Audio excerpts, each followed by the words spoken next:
Hello，大家好，今日咧有3單新聞咧，想同你分享下啦。咁首先咧就政府咧研究緊水費咧係可以按唔同嘅情況咧，容許啲水公司咧有唔同嘅收費，即係好似搭 Uber 咁樣咧，多人搭嗰陣時咧就加價。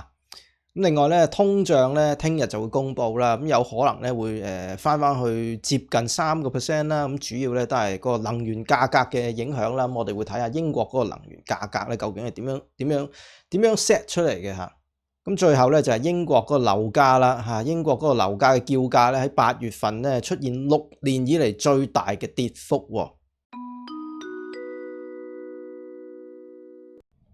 Hello，大家好，我係小魚巴。今日咧錄片嘅時候咧係2026年8月嘅18號啊。咁我哋首先咧睇睇呢個水費呢一樣嘢啦。咁唔知你最近咧有冇慳咗用水啦？因為英國都有一段時間冇落大雨啦。咁我自己呢邊咧就真係好耐都冇落過雨啦。咁亦都有唔少地區咧係即係有啲旱災咁樣啦嚇，亦都有嗰啲 hose pipe ban 啦，就淋唔到花啦。咁唔知咧你有冇慳啲水啦？咁英國咧嗰個水務監管局嘅 Ofwat 咧，佢而家咧就研究緊啊，俾唔俾啲水務公司咧喺譬如旱災嘅時候啊，或者一啲水資源好緊絀嘅時候咧，就加價，即係加嗰個水費，短期咁樣加個水費。咁個概念咧就好似即係你搭 Uber 咧，即係如果好多人嗰段時間 book 車咧，其實佢會收貴啲，佢會抬高個價噶嘛。咁個概念就係即係簡單嚟講就係咁樣啦。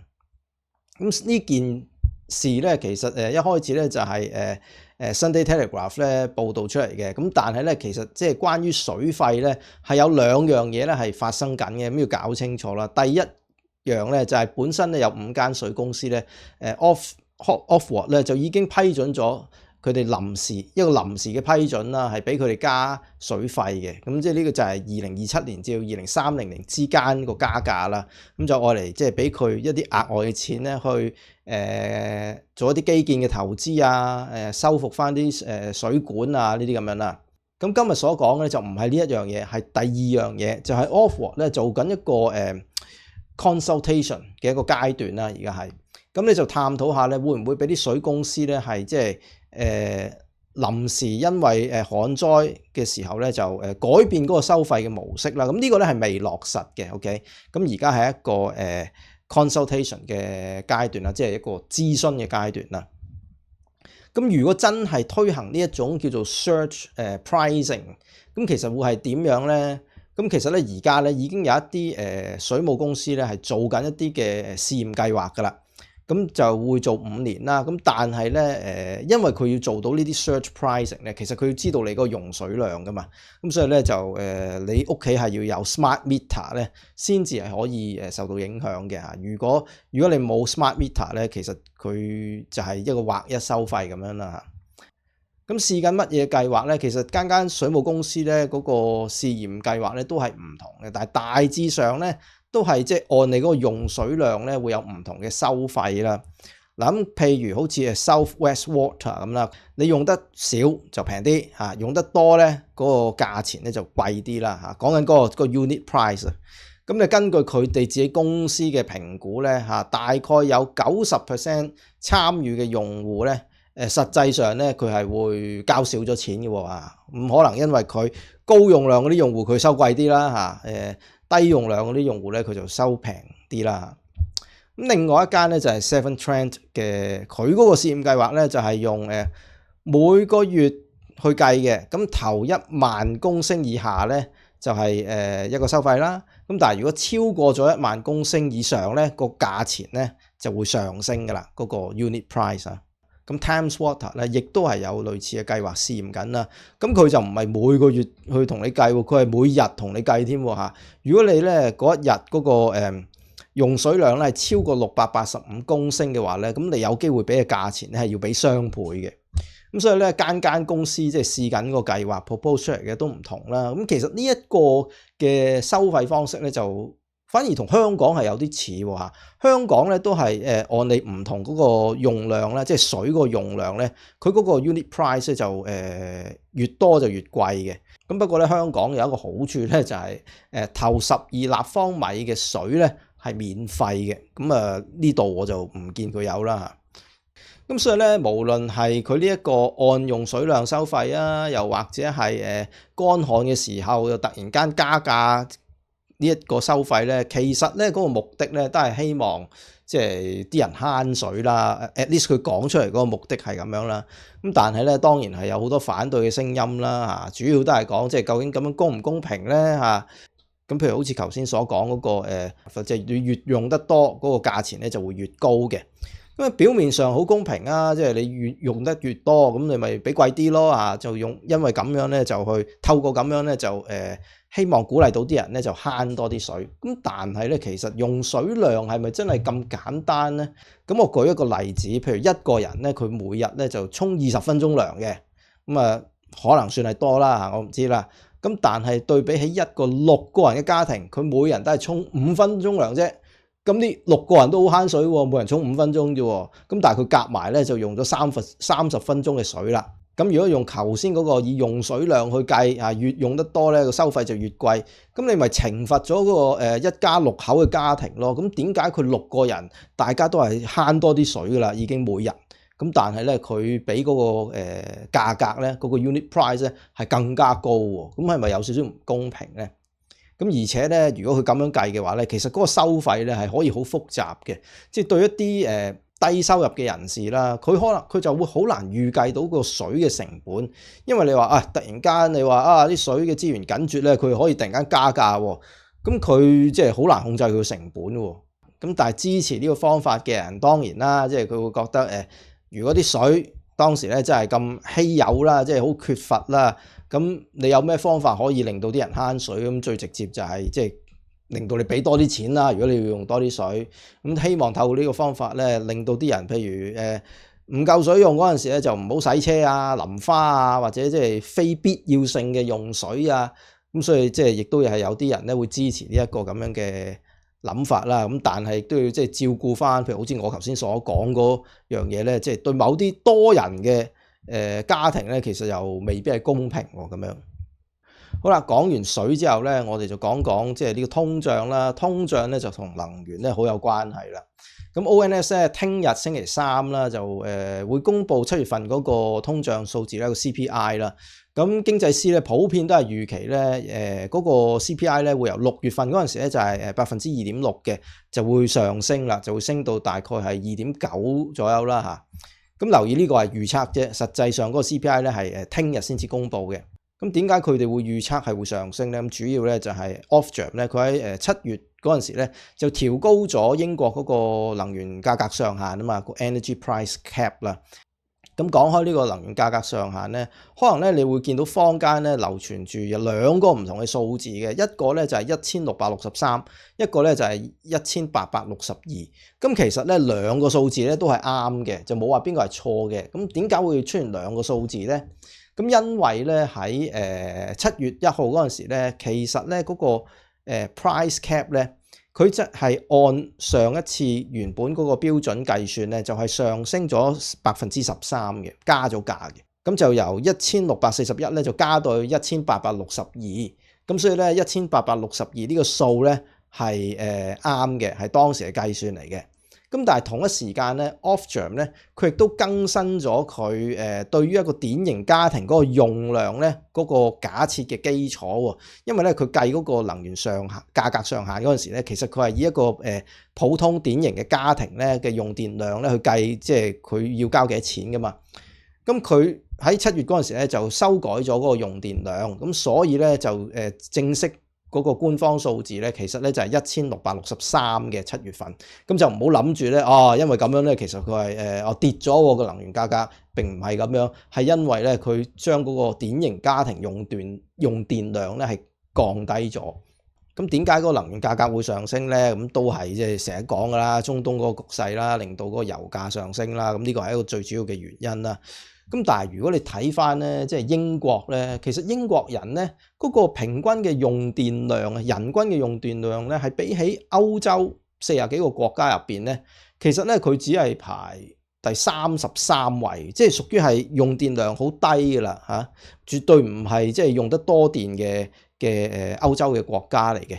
咁但係咧，如果你睇翻英國人嗰個電費咧，其實就比起歐洲好多嘅國家咧都係高喎，即係佢個電費咧係屬於偏高嘅水平。咁主要嘅原因咧，相信就唔係英國人用電用得多啦，即係其實大家咧都已經慳住使㗎啦，慳電㗎啦。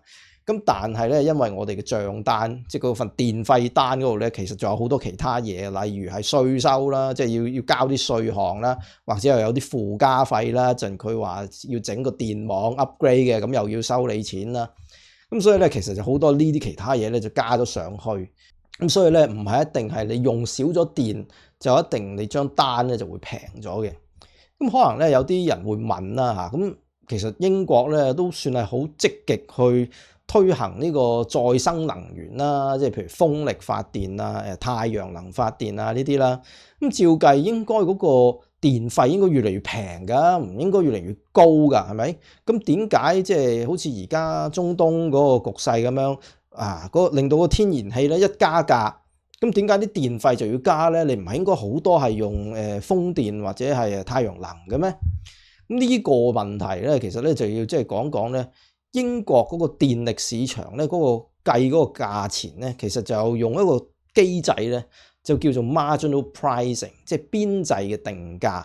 咁簡單嚟講咧，就係你喺每一個時段咧，其實咧佢都要發電咧，去滿足成個英國唔同人嗰個用電嘅要求啦。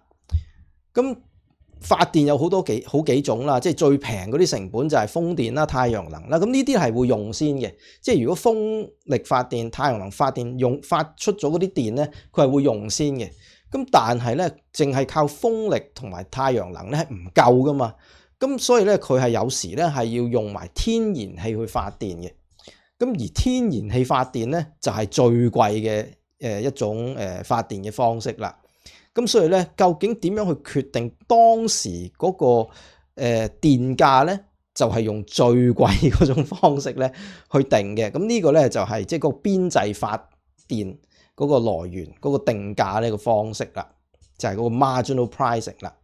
咁打個比喻啦嚇，譬如喺今晚我哋咧英國咧係需要100份電嘅，咁你有頭80份咧都係可以用到風力啦、太陽能啦、或者核電啦去提供到啦。咁呢啲係比較平嘅方式啦。咁但係剩翻嗰20% 咧係需要用天然氣去補去發電，補埋嗰啲電咧先至夠用喎。咁嗰個時段嘅電價咧，就會以天然氣嗰個發電嗰個價錢咧去定價啦。咁所以咧就會令到嗰個價格咧係貴啦。咁亦都係呢個原因咧，就算英國即係增加嗰個風力發電同埋太陽能發電咧，都唔代表咧我哋嗰個電費單咧就會按比例咁樣係下跌啦。反而最重要咧就係佢嗰個風力發電同埋太陽能發電嗰個發電量咧，係咪喺某一個時段嗰個時段咧會唔會唔需要 gas 去發電啊？只要佢一觸及到要用 gas 去發電咧，就會用 gas 嗰個價錢去計㗎啦。